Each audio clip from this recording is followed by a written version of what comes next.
Olá, pessoal. Eu sou a professora Carolina Hermano e nesta aula estaremos falando sobre direitos reais. Já falamos nas duas últimas aulas sobre propriedade e nesta encerraremos nosso tópico de direitos das coisas, falando dos outros institutos de direitos reais. Então, vamos ao nosso material. Aqui eu destaco para vocês quais são os outros direitos reais.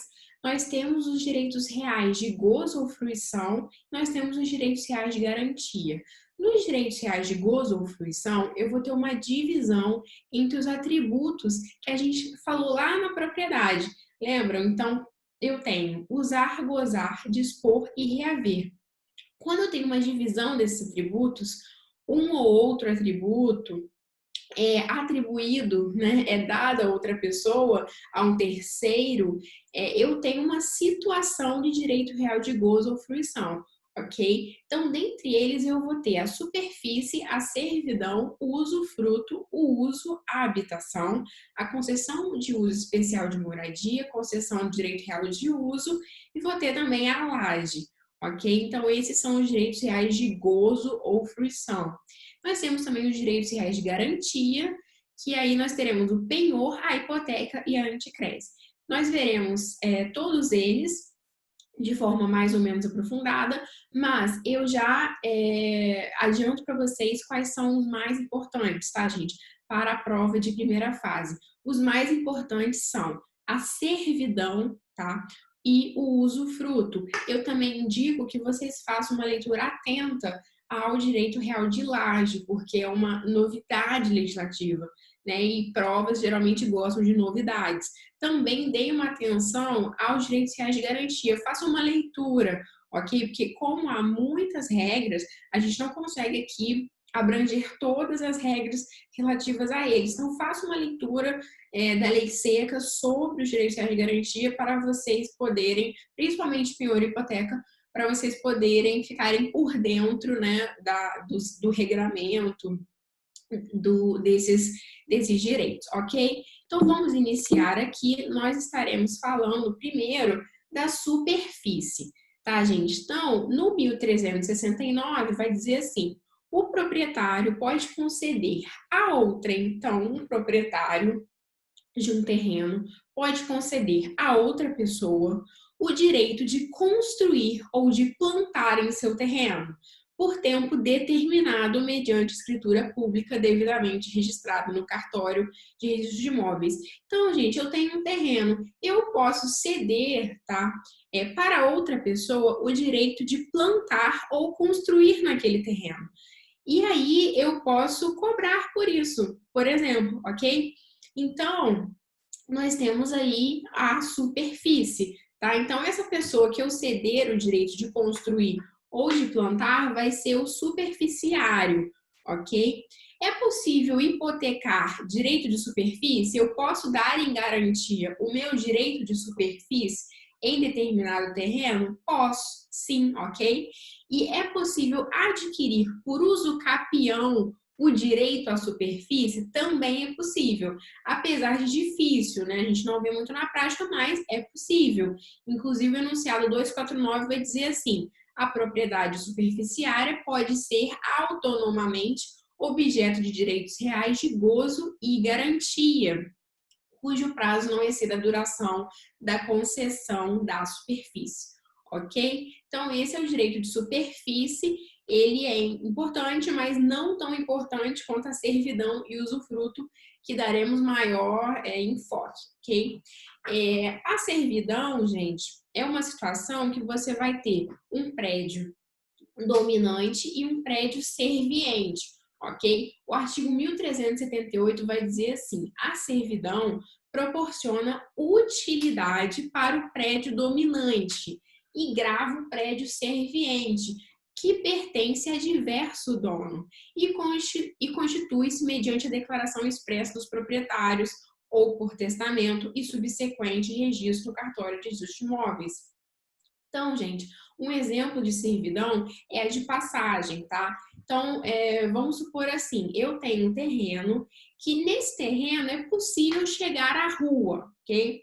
Só que, se eu passar pelo terreno do meu vizinho, fica mais fácil. Então, eu posso pactuar com esse meu vizinho, né? Nós podemos fazer um acordo, um negócio, e estabelecer aí uma servidão de passagem. Neste caso, eu estabeleço a servidão, tá? Ela é convencional, ela é facultativa. Este é o traço da servidão, ela é sempre facultativa, ela não é obrigatória, tá? O meu terreno tem passagem para a rua, mas se eu passar pelo meu vizinho, fica mais fácil. Então, a gente pode estabelecer ali uma servidão, ok? Uma servidão também geralmente acontece, que é bem interessante, é a servidão de vista, tá? Então, vamos supor, tem um prédio, tá? Que tem vista para o mar, mas na frente desse prédio tem uma casa. Se essa casa for demolida e for construído um prédio no lugar dessa casa, o prédio de trás perde a vista para o mar. Então, pode ser pactuado uma servidão, tá, de vista para que não se construa uma edificação que vá atrapalhar a vista do prédio de trás. Então, é uma servidão não aparente, tá? É por isso que a gente fala que pode haver servidão aparente e servidão não aparente, ok?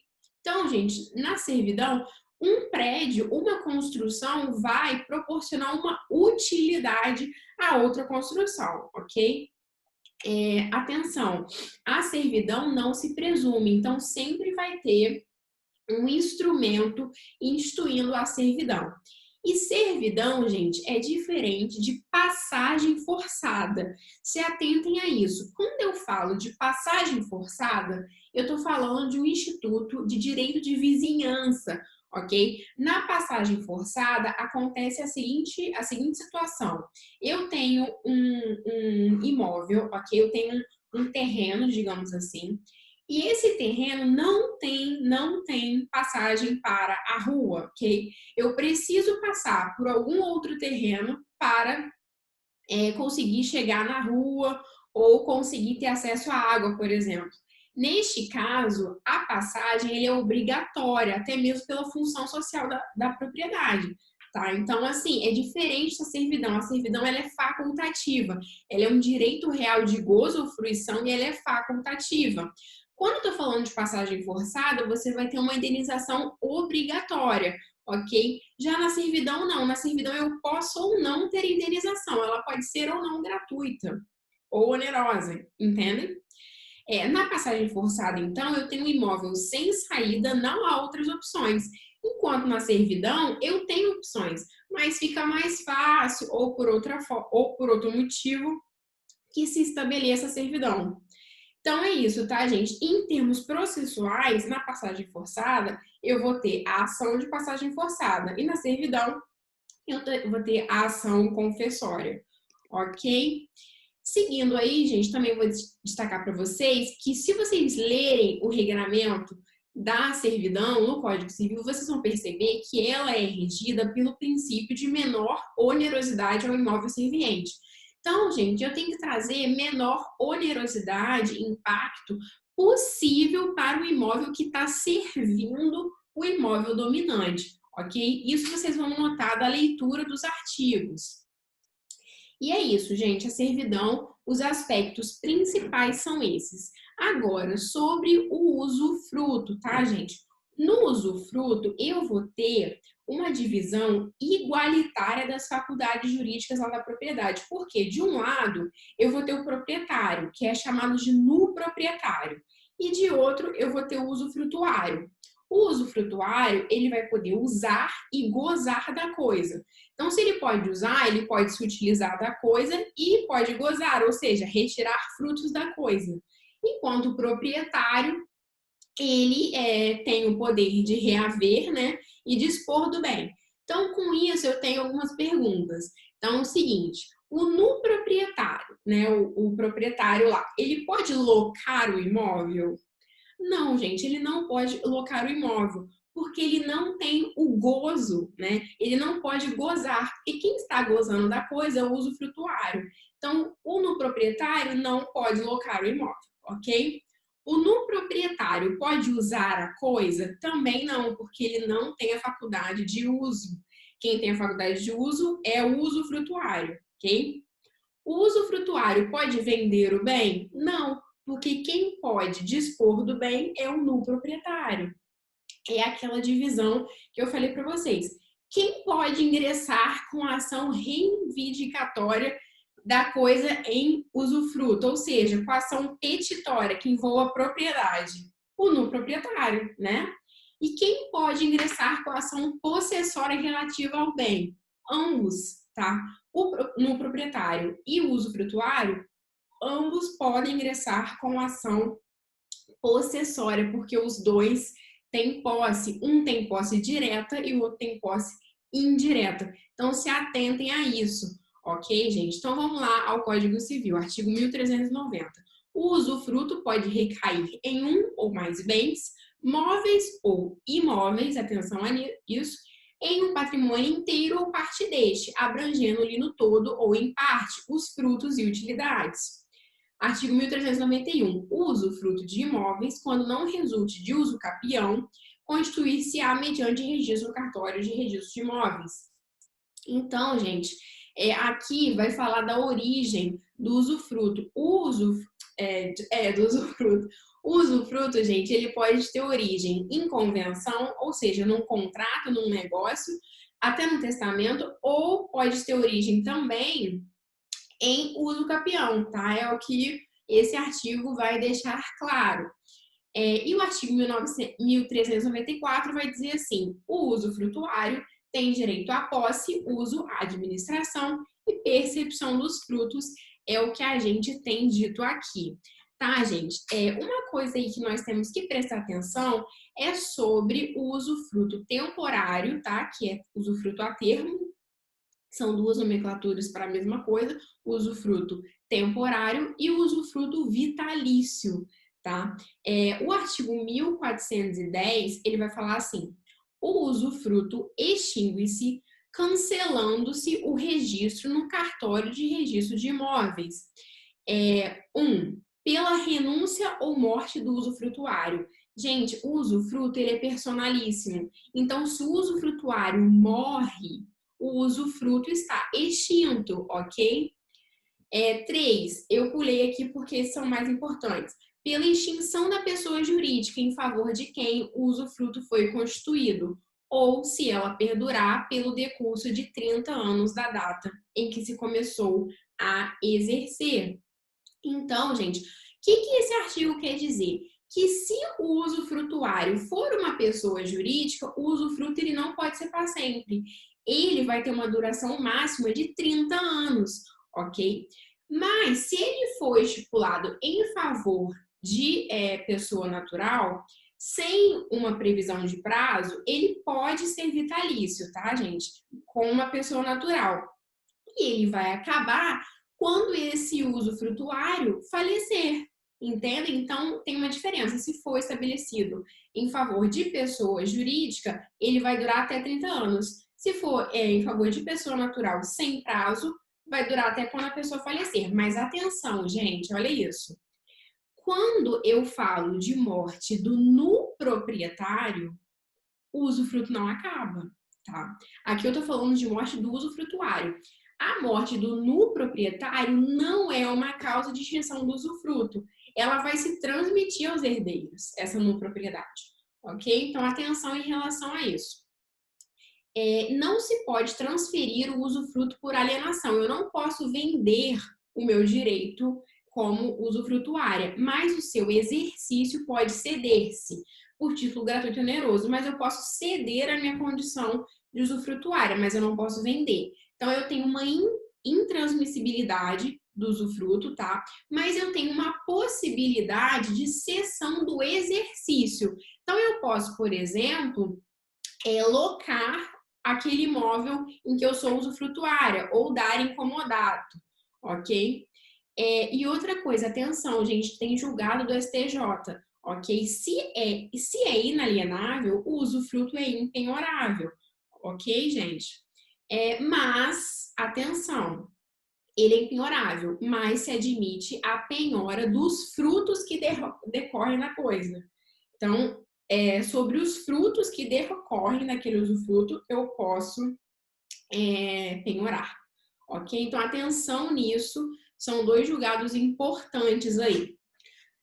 vamos lá. Quando eu tô falando de uso, que agora já é outro direito real, eu tô restringindo ainda mais as faculdades aqui, porque agora, diferente do usufruto, eu vou ter só o uso, tá? Então, eu não tenho o gozo, eu não tenho o direito de tirar frutos da coisa.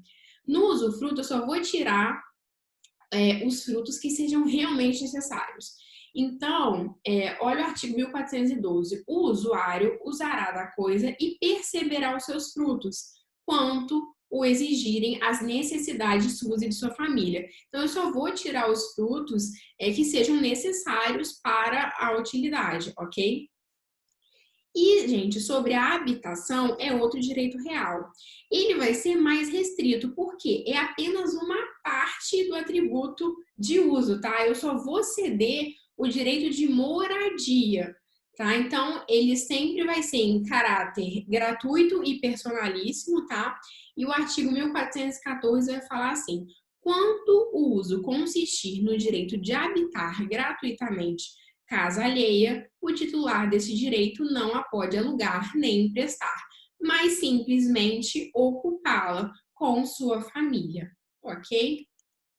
Sobre a concessão de uso especial para fins de moradia, gente, concessão de direito real de uso, são situações em que eu estou falando de áreas públicas, tá? Eu concedo o uso para a pessoa morar naquele lugar, ou utilizar, né?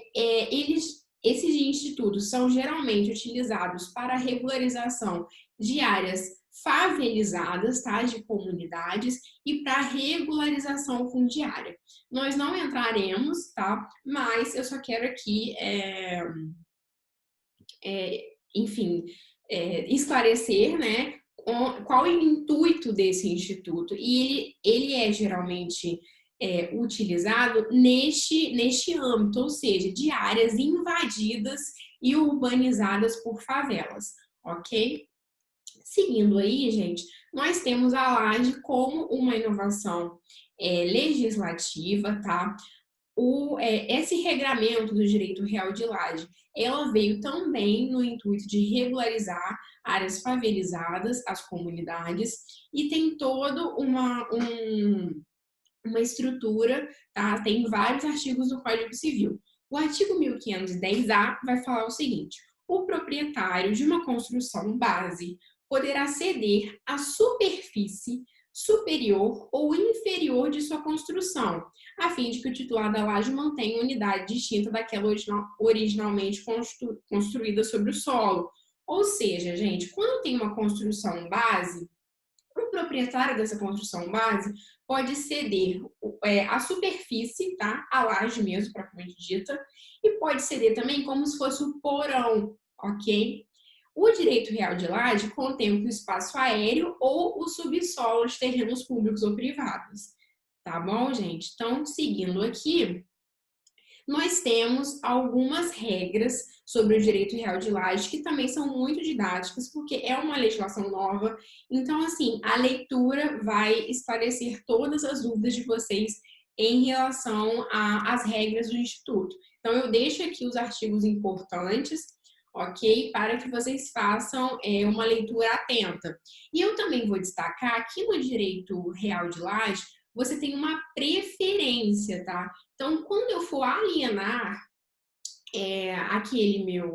o meu imóvel, né? Que quando eu, por exemplo, eu sou titular do direito real de laje, eu vou alienar esse meu direito.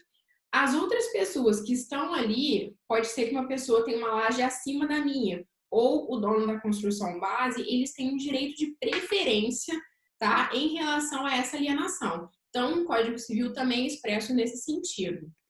Seguindo aqui, gente, falando sobre os direitos reais de garantia. Né? O artigo 1419 fala assim: nas dívidas garantidas por penhor, anticrésito ou hipoteca, o bem dado em garantias fica sujeito, por vínculo real, ao cumprimento da obrigação. Então, aqui, gente, no penhor, anticrésito ou hipoteca, eu dou um bem garantindo uma dívida, garantindo uma obrigação, ok? Quando eu falo de penhor, eu falo de coisas móveis. Então, por exemplo, eu quero fazer um financiamento Eu vou lá na Caixa Econômica e dou uma joia, ok? Isso, gente, eu dou a joia em penhor, tá? Então, penhor sempre vai abranger coisas móveis. Quando eu falo de hipoteca, eu estou falando de coisas imóveis e alguns outros bens. Então, 1473 vai falar desses bens que são abrangidos pela hipoteca. Então, por exemplo, estradas de ferro, recursos naturais, navios, aeronaves, ok? A propriedade superficiária, lembra que eu falei da hipoteca na propriedade superficiária? Então, 1473 elenca aqui todos os bens, digamos assim, os institutos que podem sofrer limitação por hipoteca, que podem ser objeto de hipoteca, ok? Inclusive, gente, o domínio útil, né? Então, o usufrutuário, ele pode dar enfim, como hipoteca aquela situação jurídica. Mas o que a gente mais vê na prática são os imóveis, ok? E eu coloco aqui, gente, eu vou destacar os navios e aeronaves, que podem ser uma casca de banana, né? Então, navios e aeronaves podem ser objeto de hipoteca. E terminando aqui, gente, sobre a anticrese. A anticrese é quando eu dou um imóvel em garantia e o meu credor pode tirar frutos desse imóvel, ok? Não é muito utilizado no direito brasileiro e o 1506 fala assim: pode o devedor ou outrem por ele, com a entrega do imóvel ao credor, ceder-lhe o direito de perceber, em compensação da dívida, os frutos e rendimentos. Ok, gente, então aqui eu tentei explicar para vocês sobre os outros direitos reais e eu conto que vocês em casa façam uma leitura atenta de todos os dispositivos que envolvem esses direitos reais. É isso. Um beijo e bons estudos!